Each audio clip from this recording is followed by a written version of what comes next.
샬롬, 100가지 식물로 읽는 세계사 18번째. 포도, 당신을 위한 포도주 한 잔. 우리의 머리에 당신의 포도로 면류관을 씌우소서. 우리를 감싸소서. 세상이 돌아갈 때까지. 월엄 셰익스피어 희곡 안토니우스와 클레오파트라에서. 이 장을 마치면 책의 중간 지점에 도달한다. 고생한 나에게 무언가 보상을 해주는 게 좋겠다. 책을 절반까지 썼다는 사실을 자축하며 간식을 먹자. 그럼 나는 반드시 포도를 먹겠다. 포도알은 15알에서 300알까지 송이로 자란다. 포도의 껍질은 효모라는 공기 중에 떠다니는 균류가 아주 좋아한다. 그래서 사워도빵 을 만드는 데 필요한 과정을 시작하기 위해 포도를 활용할 수 있다. 하지만 우리 인간이 발효가 잘 되는 포도를 이용해 주로 만든 것은 사워도 빵이 아니다. 페르시아 전설적인 왕 잠시드는 포도를 무척이나 좋아해서 특별한 항아리에 담아두고 먹었다고 한다. 그러다 어느 날 너무 오래 보관한 포도에서 꺼림칙한 냄새가 났다. 그래서 항아리에 독이라고 표시한 후 다음에 쓰려고 따로 보관했다. 나쁜 의도로 쓸 생각이었다. 그런데 왕의 하렘에서 쫓겨나 절망에 빠진 한 여성이 그 항아리를 발견하고 항아리 안에 액체를 마셔버렸다. 그 여성은 죽지 않았다. 대신 그 어느 때보다 기분이 좋아졌다. 그녀는 왕에게 그 사실을 알렸고 왕은 기뻐하며 그녀를 다시 총애하는 자리에 올렸다. 포도주는 이렇게 발명되었다고 전해진다. 포도는 자석처럼 효모를 끌어들이고 당도가 높다. 일부 품종의 당도는 24%에 이른다. 효모는 당분을 에탄올과 이산화탄소 열로 바꾼다. 중국에서는 9천여 년 전, 조지아에서는 8천여 년 전, 이란에서는 7천여 년 전, 시칠리아에서는 6천여 년 전부터 포도주를 만들었다는 증거가 있다. 페니카이아니 코카서스 지역, 지금의 아르메니아, 조지아, 아제르바이잔에서 유럽과 북아메리카로 포도주를 전파했다. 오마르 하이암의 시집 루바이아트에서는 서아시아의 유산을 찬양한다.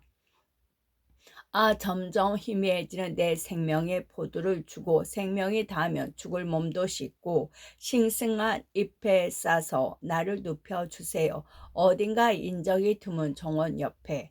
고대 이집트에서 포도주는 중요했다. 툭탕카멘의 무덤에서는 36개의 포도주 항아리가 발견되었다. 고대 그리스인도 포도주를 엄청나게 좋아했다.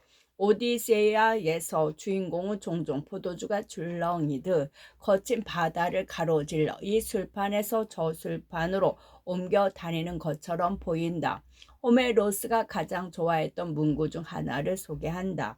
그것은 사람을 유혹하는 포도주다. 가장 현명한 사람까지 목청껏 노래하게 하고 바보처럼 웃게 하고 춤추게 하고 심지어는 절대 하지 말아야 할 이야기들 불쑥 털어놓게 유혹하는 야성적인 포도주다. 포도주는 언제 종교에서 중요해졌을까? 아마도 포도주가 발명된 때부터 종교의식에서 황홀한 경험을 하도록 돕는 도구로 활용했을 것이다.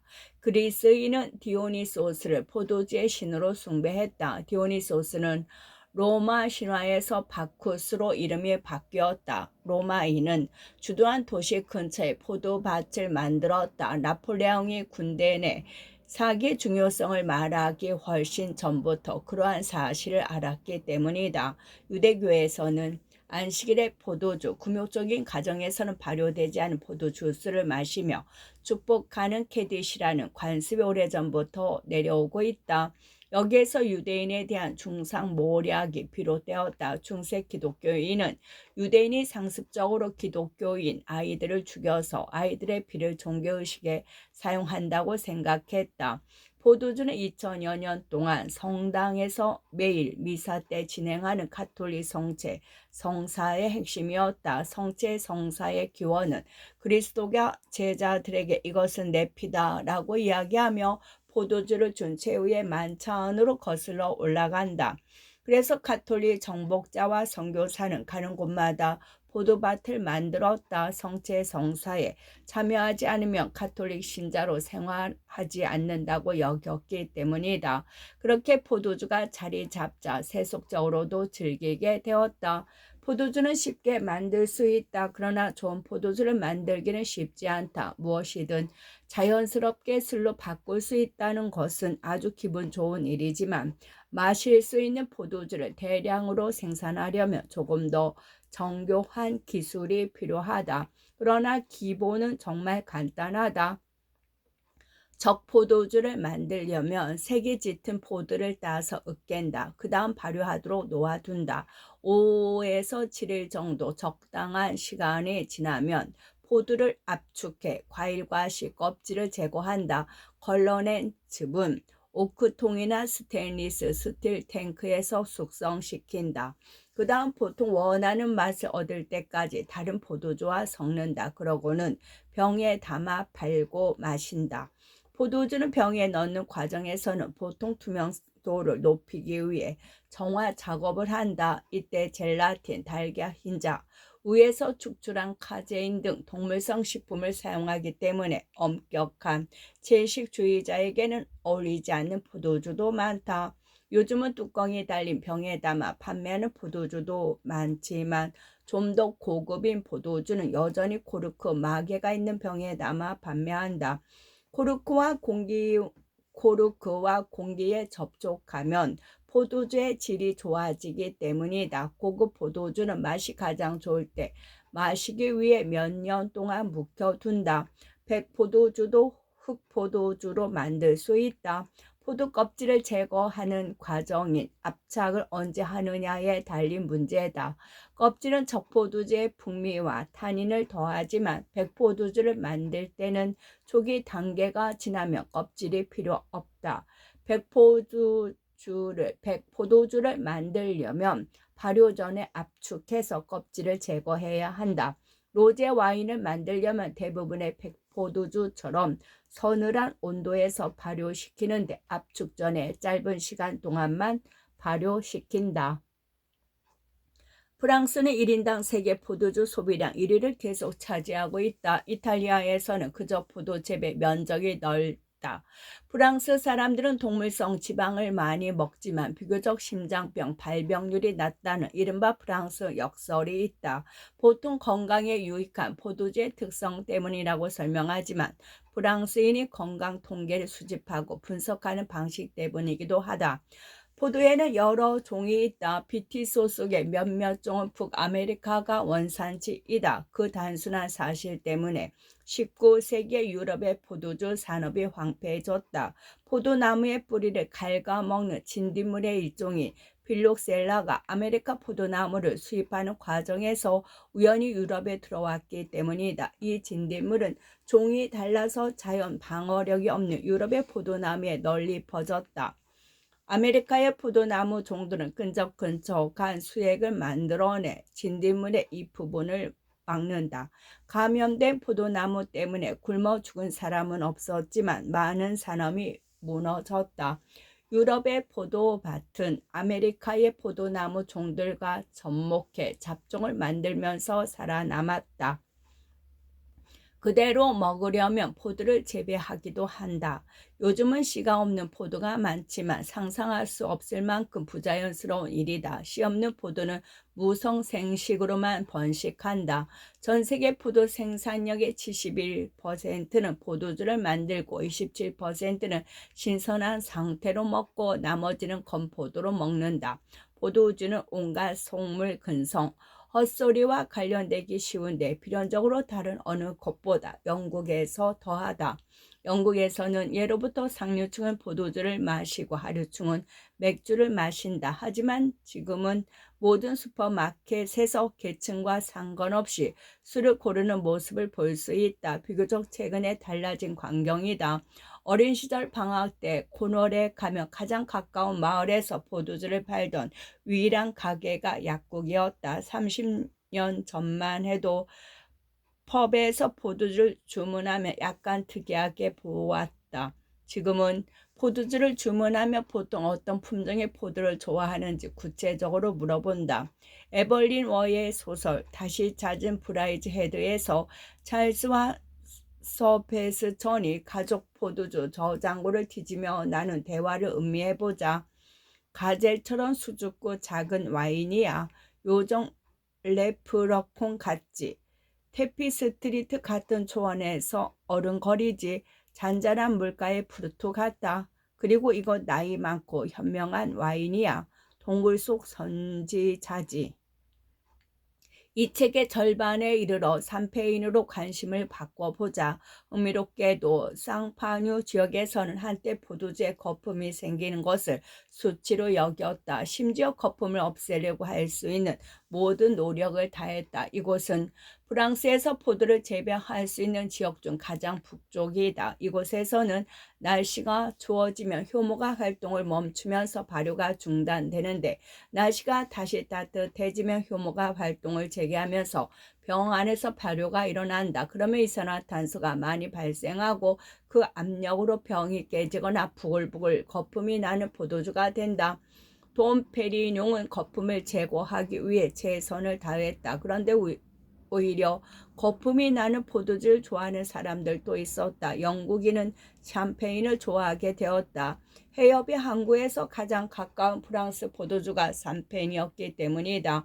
1715년에 루이 14세가 사망한 후 프랑스 왕실은 샴페인을 마셨다.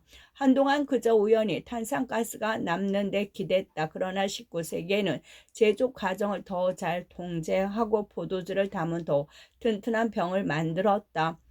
베브 클리코가 샴페인 양조법을 개발했고 19세기의 주요 샴페인 하우스들이 설립되었다. 볼린저는 1829년, 쿠르그는 1843년, 포모리는 1858년에 생겼다. 샴페인은 탄산가스가 있는 데다 가격이 비싸서 특별히 축하하거나 기념할 순간에 가장 잘 어울리는 음료다. 이산화탄소 거품이 탄산가스는 알코올을 아주 빠른 속도로 혈류에 밀어 넣는다. 그래서 많은 술, 라거, 맥주, 위스키, 소다, 진토닉에 탄산가스가 들어있다. 샴페인은 딱 맞는 알코올 도수여서 그런 과정이 쉽게 이루어진다. 이 책을 처음부터 지금까지 읽고 있다면 당신도 샴페인 한 잔을 마실 자격이 충분하다. 51번째 식용버섯. 동물도 식물도 아닌 또 다른 세계. 그리고 너의 취미는 한밤중에 버섯을 만들어내는 일. 윌리엄 셰익스피어이고 템페스트에서 어떤 면에서 모든 버섯은 마법의 버섯이다. 그들은 우리가 쉽게 이해할 만한 방식으로 살아가지 않는다. 어둠 속에서 자라고 하룻밤 사이에 돋아나고 꽃이나 씨앗이 없고 초록색 반점도 없다. 자랐다가 사라지고 주로 다음 해에 언제나처럼 신비롭게 나타난다. 게다가 먹으면 머리가 이상해지거나 죽음에 이르는 버섯도 상당히 많다. 슈퍼마켓의 채소 진열대에서 식용버섯을 찾을 수 있지만 버섯은 식물이 아니다. 영어권 문화에서는 버섯을 선뜻 맛있게 먹지만 기꺼이 야생 버섯을 따서 먹는 사람은 비교적 많지 않다. 버섯은 좋지만 믿을 수 없다. 인간과 버섯의 관계는 늘 조금 걱정스럽다. 쉽게 구할 수 있는 버섯 중 50%는 먹을 수 없다고 봐도 된다. 나무처럼 딱딱하거나 다른 여러 이유로 먹기에 적당하지 않다. 나머지 50%중 25%는 먹을 수는 있지만 맛이 없고 20%는 이런저런 병에 걸릴 수 있고 4%는 먹을 수 있는 데다 맛있기는 하고 1%는 먹으면 죽을 수도 있다.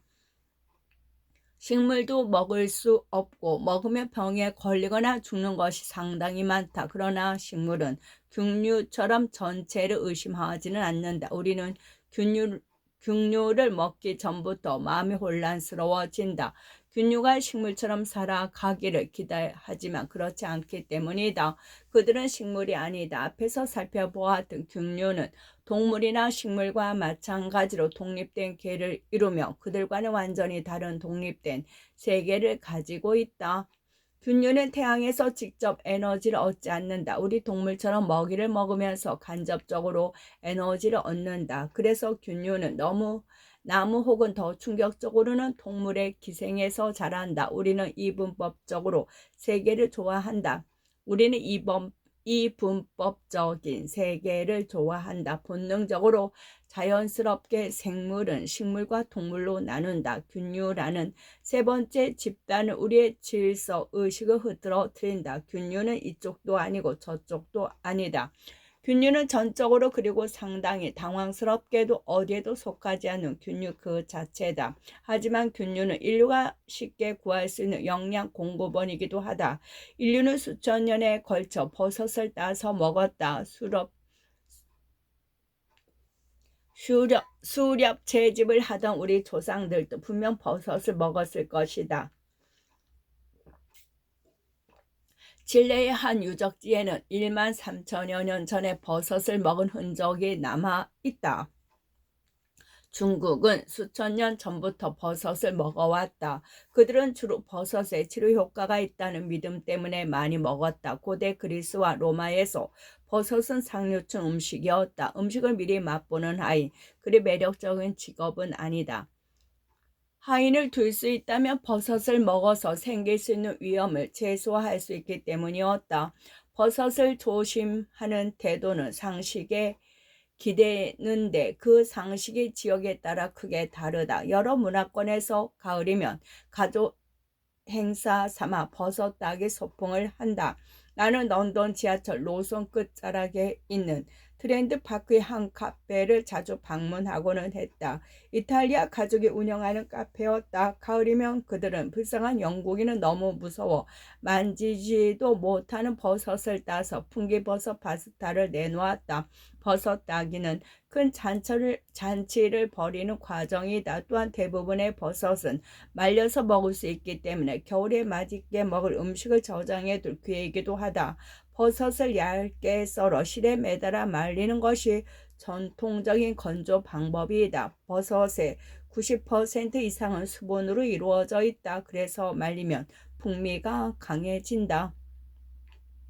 오븐에서 말릴 수도 있는데 섭씨 65도에서 양쪽을 20분씩 말리면 된다. 인류는 오래전부터 야생 버섯을 따서 먹었지만 버섯을 재배한 지는 그리 오래되지 않았다. 재배하기도 어렵고 시간이 오래 걸리기 때문이다. 버섯이 자라는 자연림과 버섯을 딸 하층민이 있다면 굳이 재배할 필요가 없다. 그러나 17세기 파리에서는 버섯의 수요가 너무 많아 가까운 도시에서 버섯을 공급해야 했다. 루이 14세가 버섯을 좋아했기 때문에 버섯을 공급하면 돈을 많이 벌 수 있었다.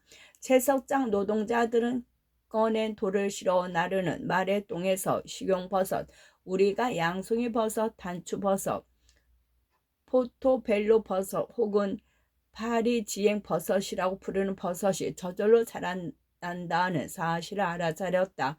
그때 무수 쌍불이라는 기발한 사람이 마래똥 무더기를 1년 내내 버섯을 기를 수 있는 채석장의 굴속으로 가져갔다. 19세기가 되자 시멘트의 등장으로 쓸모없어진 채석장은 완전히 버섯 농장이 되었다. 그런 버섯 농장은 20세기 초에 지하철이 건설될 때까지 번창했다. 버섯 재배는 이제 하나의 사업으로 자리 잡았다. 버섯을 재배할 때 가장 중요한 점은 균사체, 버섯의 주요 부분을 구성하는 섬세한 실모양 세포들의 덩어리가 먹이를 먹고 식용 자실체를 만들어낼 수 있어야 한다는 것이다. 나무 조각과 톱밥집, 말과 가축의 거름, 옥수수 때, 재활용 종이, 커피 과육과 찌꺼기, 견과류와 씨앗 껍질, 콩에서 기름을 짜고 남은 찌꺼기, 양조용 곡물 등의 먹이가 될 수 있다. 요즘은 대부분 창문이 없는 특별한 건물에서 버섯을 재배한다. 오염 물질을 차단하면서 버섯을 쉽게 딸 수 있도록 설계한 건물이다. 버섯 재배는 쉬운 일이 아니다. 내가 아는 사람은 버섯을 대량으로 재배했지만 슈퍼마켓에 요구와 달리 크기와 모양이 들쑥날쑥한 경우가 많았다. 그는 맛은 좋지만 판매할 수 없는 버섯을 걸핏하면 한 바구니 가득 가져다 주었고, 나는 버섯을 장증 넣고 러시아 요리 스트로가노프를 만들어 먹고는 했다. 영어로 버섯을 뜻하는 미슈룸이라는 이름은 주로 유럽과 북아메리카 원산지인 아가레쿠프 비스포르스종에 사용한다. 쉽게 재배할 수 있는 버섯으로 앞에서 이야기한 포토벨로 버섯과 크레미니 버섯 등의 품종이 있다. 다른 재배 버섯 품종으로는 깨꼬리 버섯과 곰보 버섯, 느타리 버섯, 프로치나 버섯 또는 그물버섯, 표고버섯과 이전에는 유대인의 귀라고도 불렸던 모기버섯 등이 있다. 제철이 되면 채집하거나 재배한 식용버섯을 유럽의 많은 시장에서 찾을 수 있다. 미네의 식료품 시장에서는 최대 300여 가지 버섯이 판매되고 있다고 한다. 최근에는 식품 대기업 랭크 호비스 맥도걸이 미세균류에서 식품을 생산하는 방법을 찾아냈다. 퀸이라는 이름으로 판매하면서 진균 단백질이라고 설명한다. 12년 동안의 병원균 테스트 과정을 거쳐 시장에 나왔다고 한다. 진균을 포도당 시럽에 담긴 통으로 기르는데 이렇게 얻은 식품은 단백질 함량이 높고 지방 함량이 낮다. 그들은 고기를 먹지 않는 사람과 엄격한 채식주의자 모두 고기 대신 퀸을 먹을 수 있다고 홍보한다. 퀸은 풍미를 잘 흡수해서 향신료를 많이 사용하는 인도 요리에 특히 잘 어울린다. 영어 문화권 사람들은 식용이 확실하지 않은 버섯을 먹는 것을 대담한 일, 우리의 늠름한 세계인다운 자질을 과시하는 일로 여긴다. 셸리 콜렌이 20세기 후반에 여성들을 위한 안내서 슈퍼우먼에서 버섯을 먹기엔 인생이 너무 짧다고 단언한 말은 유명하다. 그녀는 아마도 버섯 요리를 해본 적이 없는 것 같다. 버섯 요리는 대단히 까다롭거나 시간이 오래 걸리는 일이 아니다. 식당이나 술집에서는 준비 과정이 거의 필요 없는 채식주의자 메뉴로 때때로 버거 대신 버섯이 등장하기도 한다. 프로치니 버섯은 파스타와 라소토를 만들 때 넣으면 가장 잘 어울린다.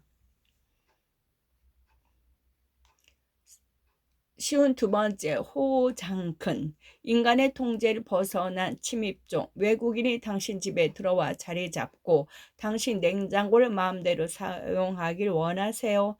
장루이 드브레, 프랑스 내무부 장관, 1997년에서. 침입식물에 관한 이야기는 언제나 공상과학소설처럼 들린다. 마치 사악한 천재가 만들어내거나 먼 운하계에서 온 무시무시한 힘으로 인해 생겨난 식물 같다. 침입종의 성공은 피할 수 없는 일이자 인류에 대한 도덕적 심판으로 보인다. 치기 성공하기는 했지만 사실 어떤 식물도 낯선 환경에서 자리 잡기란 쉽지 않다. 당연하게도 처음에는 그들 중 아주 극소수만 새로운 장소에서 살아남는다. 그러니 예비 자원이 전혀 없고 번식을 할 기회가 거의 없다. 10%의 법칙이라는 것이 있다. 인간이 도와주지 않는 야생의 낯선 환경에서 살아남은 식물은 대략 10%밖에 되지 않는다는 법칙이다.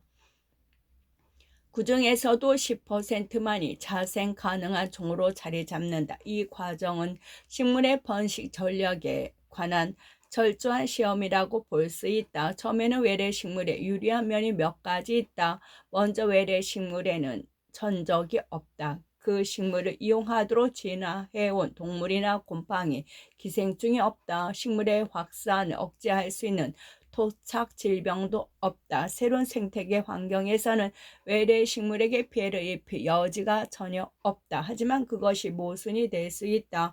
반대로 생각하면 도움을 받을 만한 여지도 없다는 뜻이기 때문이다. 자연에서 꽃가루를 옮겨주거나 씨앗을 퍼뜨릴 매개자가 없다. 새로운 지역의 온도와 습도, 토양의 종류, 계절의 흐름이 그 식물에 필요한 조건과 맞지 않을 가능성이 높다. 침입식물로 잘 자리 잡으면서 강인하면서도 두루두루 적응하는 노력이 필요하다. 하나의 환경에 완벽하게 적응하도록 진화한 식물은 다른 환경에 적응하지 못할 가능성이 높다. 두루두루 적응하는 식물이 더 좋은 기회를 얻는다. 호장근은 여러모로 상당히 잘 적응하는 식물이다.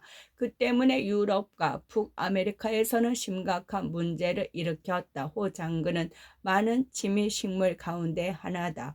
교왕립식물원은 전 세계 식물의 6,075종의 침입식물이라고 추산한다. 어떤 침입식물들은 새로운 환경에 그리 큰 영향을 미치지 않지만 어마어마한 영향을 끼치는 침입식물들도 있다. 칡뿐 아니라 큰 멧돼지풀, 히말리아 발삼, 진달래, 뉴질랜드 피그미 잡초, 자주색 좁쌀풀, 노르웨이 단풍나무, 서양 담쟁이 덩쿨, 옥덩쿨 해초, 풀의 옥잠, 위석류를 비롯한 다른 많은 식물이 문제를 일으킨다.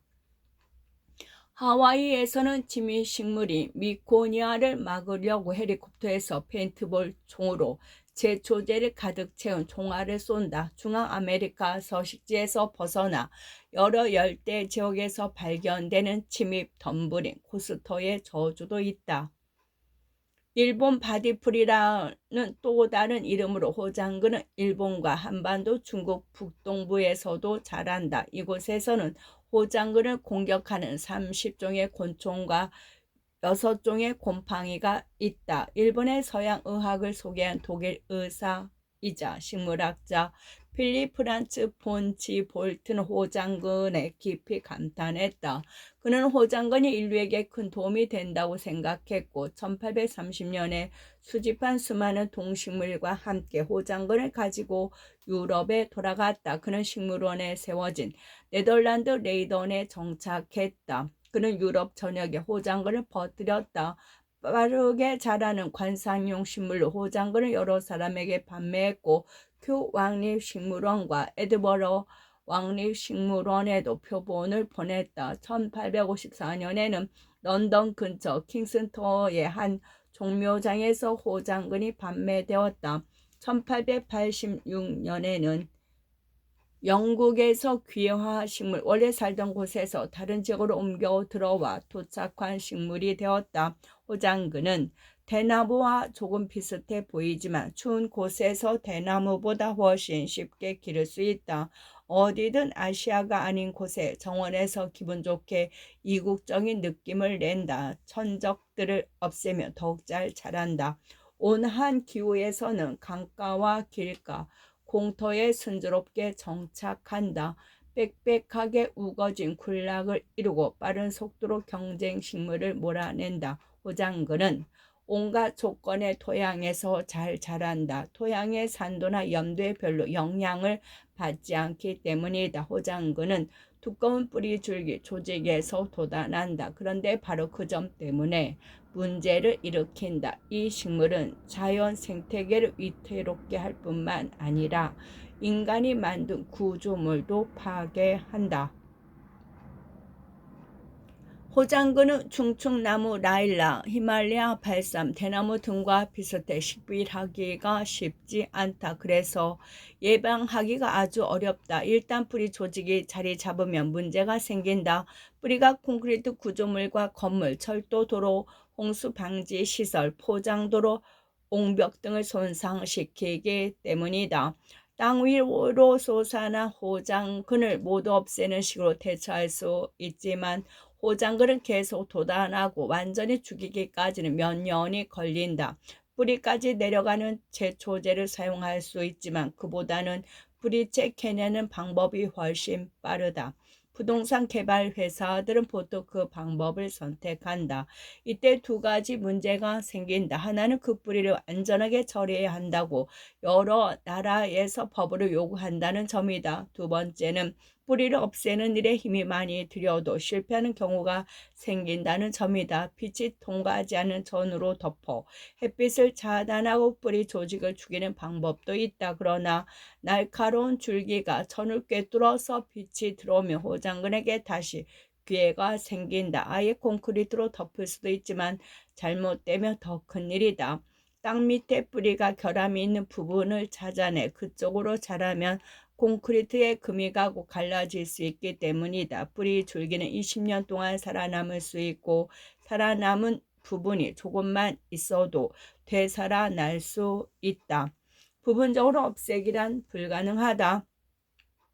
영국의 환경식품농무부는 호장근을 전국적으로 뿌리 뽑는 일에 15억 6천만 파운드, 2조 8천억 원 정도 들 것이라고 추산했다.